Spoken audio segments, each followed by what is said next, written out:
Depuis ses propos injurieux notamment à l'encontre de Zinedine Zidane, Noël Le Graët a été écarté de ses fonctions de président de la Fédération française de football. Cette décision du COMEX a déjà été saluée par la ministre des Sports et ce vendredi, Amélie Oudéa-Castéra enfonce l'ancien patron de la 3F. Plus de détails dans la vidéo. Mais avant de commencer, n'oubliez pas de vous abonner et de cliquer sur la cloche de notification pour ne pas manquer nos prochaines vidéos. Dimanche 8 janvier, Noël Le Graët s'est attiré les foudres de l'opinion publique après ses propos insultants à l'encontre de Zinedine Zidane lors de l'émission Bartoli Time sur RMC. Immédiatement, Amélie Oudéa-Castéra avait réclamé des excuses du président de la 3F et ce dernier a ensuite été écarté de ses fonctions, laissant place à un scandale retentissant. 3 jours après ce nouveau dérapage de Noël Le Graët, le comité exécutif de la FFF prenait la décision d'écarter l'ancien maire de Guingamp de la présidence de l'instance, poste assuré par Philippe Diallo le temps de l'intérim. Dans un entretien accordé à la Dépêche du Midi, la ministre des Sports s'est une nouvelle fois exprimée sur ce sujet. Le comité exécutif a pris la décision de le mettre en retrait le 11 janvier dernier. C'est une volonté de réaction que j'ai saluée. Ses membres ont fait le choix d'attendre les conclusions de l'audit de l'Inspection générale de l'éducation pour prendre une décision plus définitive sur sa gouvernance, a rappelé Amélie Oudéa-Castéra dans des propos rapportés par l'équipe. La faillite de Noël Le Graët est consommée. Les conclusions seront communiquées le 30 janvier prochain. Ils auront ainsi la capacité, sur pièce, de prendre leurs décisions et leurs responsabilités jusqu'au bout. Dans les fonctions d'un président, il y a notamment une dimension de représentation. Et sur ce plan, la faillite de Noël Le Graët est consommée, a conclu Amélie Oudéa-Castéra alors que cette dernière s'était déjà indignée des propos de Noël Le Graët concernant les conditions de travail sur les chantiers des stades de la Coupe du Monde au Qatar. Depuis fin mai 2021, Zinedine Zidane est libre de s'engager où bon lui semble. Un an avant la fin de son contrat, il avait ainsi décidé de quitter le Real Madrid en raison du manque de confiance de ses dirigeants.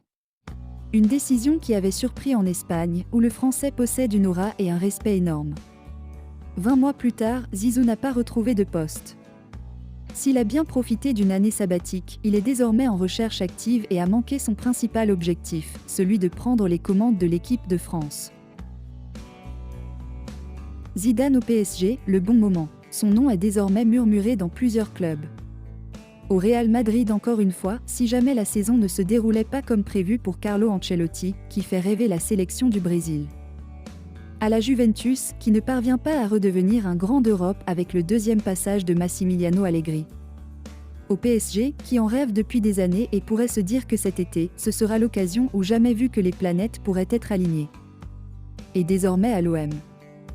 Certes, le club provençal n'a pas les moyens ni les ambitions suffisantes pour faire venir Zidane, mais cela pourrait changer prochainement comme l'a laissé entendre Roland Courbis dernièrement. Alors pour Zidane, l'OM ou le PSG? Si Paris tient forcément la corde à l'heure actuelle étant donné la différence entre les deux équipes, un autre ancien Marseillais essaie de faire pencher la balance. Il s'agit de Pascal Olmeta, qui rêve de voir l'OM retrouver les sommets avec Zidane en chef d'orchestre. Zidane? Je suis obligé de dire l'OM.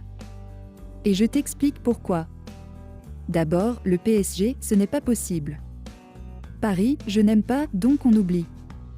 Mais à l'OM, il est le seul capable de construire quelque chose de grand. Il est Marseillais, il sait ce qu'est la passion, la vraie passion de toute une ville pour son club. Il connaît l'âme de ce club, il en est même animé, en partie, même des années après. Et tu sais quoi ?